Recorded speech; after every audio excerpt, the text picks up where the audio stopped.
Hi, my friends. So good to be back here on my channel. Today I have, I think, a life-changing message to share. And it's really those sort of four simple steps that could change your life.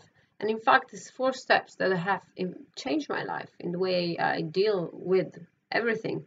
Um, these steps I was introduced to whilst I studied and researched, and then I ended up being trained by the amazing Marie Superior.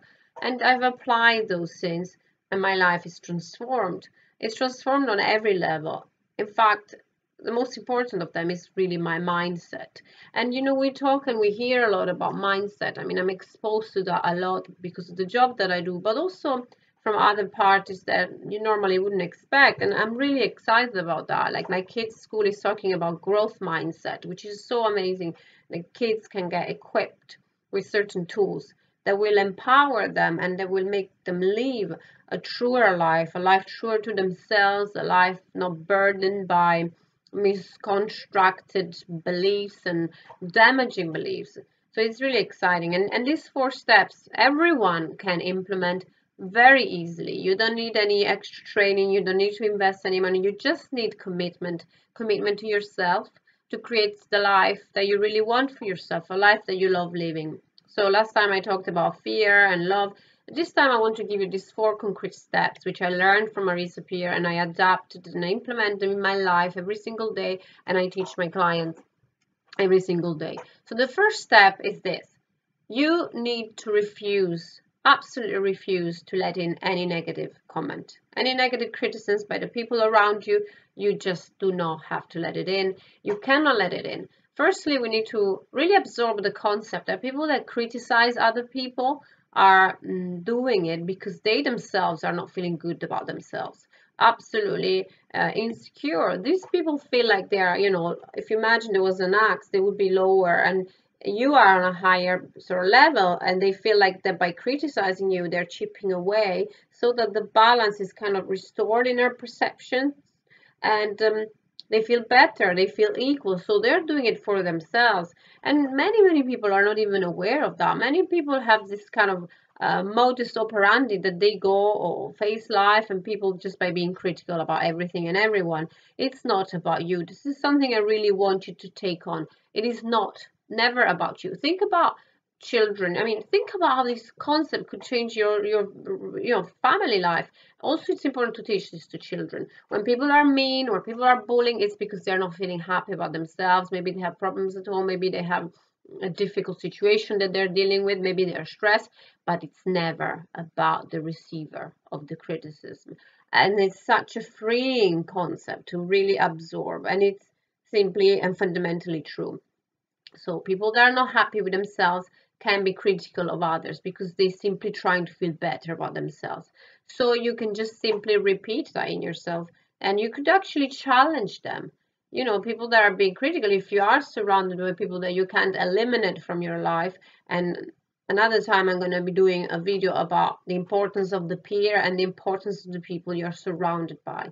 But if you can't simply remove them from your life, what you can do is you can set boundaries. And you can set boundaries by challenging with a simple question like, could you please repeat that? I didn't quite get that. And you will find that many times these people, it's kind of technique of mirroring back to them what they've just said. It kind of wakes them up, and it can makes them a bit more aware of the fact that the other person is not just simply letting that destructive comment in.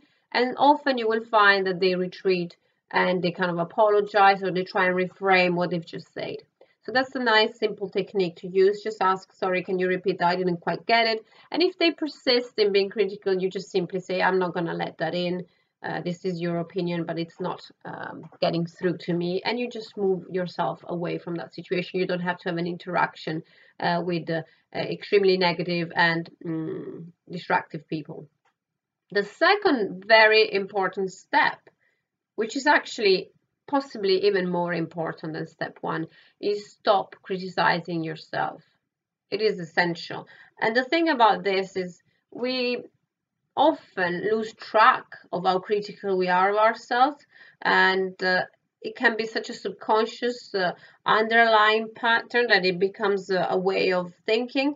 So we need to make ourselves aware of self-criticism. It is absolutely essential. And you know why it's even more important than the first step? Is because whilst the mind can cope and counteract external negative comments, when it is our own mind to produce those negative thoughts, the mind simply takes it because it cannot take it as untrue.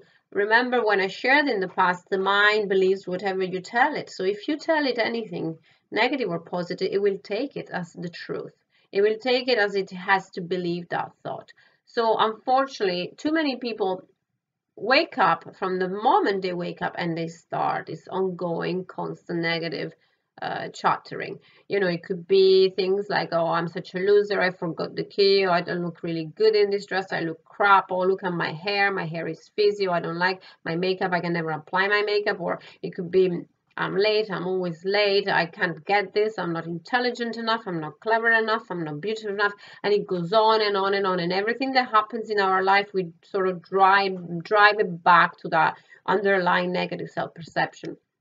Imagine, I just want you to imagine for a second, if you had a friend, a close friend of yours that talked to you in the way you talk to yourself, if you are being negative to yourself.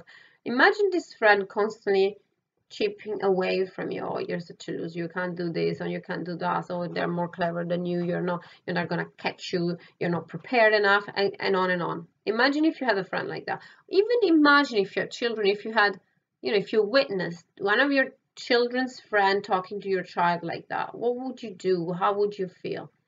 I am certain, and I would like to hope, that you wouldn't allow that friendship to continue in that way. And certainly in your case, if you had a friend that talked to you like that, I don't think that friendship would last very much. In fact, it could probably never have started. So apply that sort of expectation, firstly, and most importantly, from yourself towards yourself. If you wouldn't accept anyone to talk to you like that, how can you accept you talking to yourself like that when your own words in your mind are the ones that are the most important that you will ever hear? So I urge you to make yourself aware of this and change the internal dialogue. Change it into a positive one. So instead of being so judgmental, just simply state the fact. Oh, I forgot my keys. I should make a note about, things like that. So next time I don't forget it. So I have a more constructive way of dealing with things that go wrong, because they do go wrong all the time for everybody, and not jump into conclusion of your own essence. Just leave it as an incident that you will find a way to work around. Third thing, very important thing, which many people are actually quite uncomfortable with, is to let in praise, to accept positive comments. Whenever we are given a compliment, do not try and minimize or undermine or, belittle the compliment. If somebody pays you a compliment, whatever it may be, about your appearance, about something you've done really well, don't add any but to it. Don't try and justify yourself. Don't try and excuse yourself for doing something well, for looking good, for having a great dress. Don't add things of like, oh yeah, it's a nice dress, I've just bought it in Topshop, it's like £20. Or, oh, I was so lucky. Yeah, I did well, but I was so lucky. They were very kind to me. Or if there was a compliment about your appearance, don't add anything to it. Don't say, oh yeah, I've been dieting for 5 weeks. Yes, I've lost a lot of weight, but as soon as I stop my diet, I'm going to balloon again. Whatever it may be, just accept it. Accept the compliment with grace. Don't even care if there is an intention in the compliment. Just accept it and say, thank you. Yes, I love my dress. It's really nice. It makes me feel nice. That's it. Live it. Just drop it. Accept it. Accept it with grace, with gratitude. And actually add to that something in your mind. Yeah, I'm actually, I'm looking good, or I'm feeling really good about myself, or yes, I did do a great job. You can just do it mentally. You don't have to verbalize that, but do stop the interaction at a thank you, a graceful and heartfelt thank you. That's all you have to do. And I see so many people, and I was one of those people that when I was given a compliment, I would almost feel like I had to contextualize and justify myself for looking good, for doing well, for producing a great outcome in whichever field, as a mother, as a professional. And it was quite uncomfortable, and what was familiar was criticism, and praise was not familiar at all.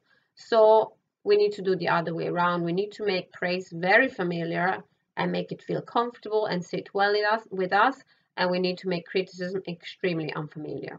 And the last step of this 4 simple step way to really truly turn your life around is the following. Praise yourself and say words like, I am good enough, I am a great person, I'm lovable. You can choose the one that resonates the most, but I find that the most powerful of all is I am good enough. And what I've learned from Marisa and what I witness every day is that at the fundamental sort of parts of everybody's issues, at the basis of everybody's core issues, may then be addictions, anxiety, depression, OCD, stress, insomnia. There is one core common denominator, and that is I don't feel good enough.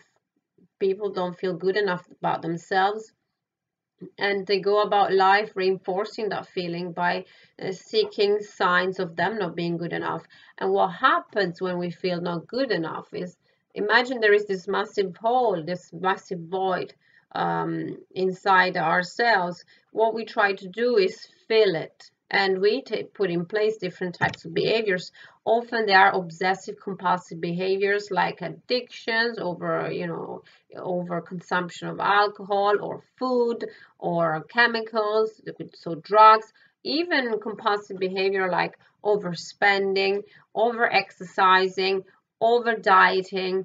They all stem from one core issue, the feeling of not being good enough.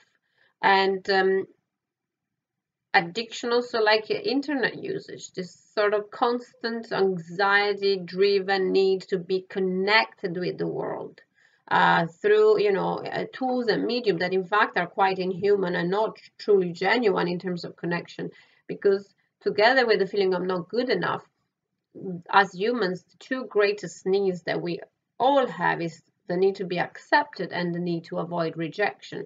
So we constantly seek connection, and we seek to fill the gap and the hole by overcompensating and putting in practice very compulsive behaviors. So telling yourself you're good enough can become a daily routine. It's very simple. You can just tell yourself I'm good enough and repeat it in your head while you're brushing your teeth, you're brushing your hair, you're applying makeup. So use that time where you're in front of the mirror doing daily necessary things. Use that time to really reconnect with yourself. You can even print it out. You can have it on your computer screensaver, on your phone screensaver. I have it, like Marisa showed us, and she does the same. I have it written in my mirrors, in my bathroom, in my bedroom, in the kids' bedroom. And at the beginning, it may have felt a little bit pushed and artificial, but after a few days, that I am good enough truly started becoming embedded, totally embedded in me.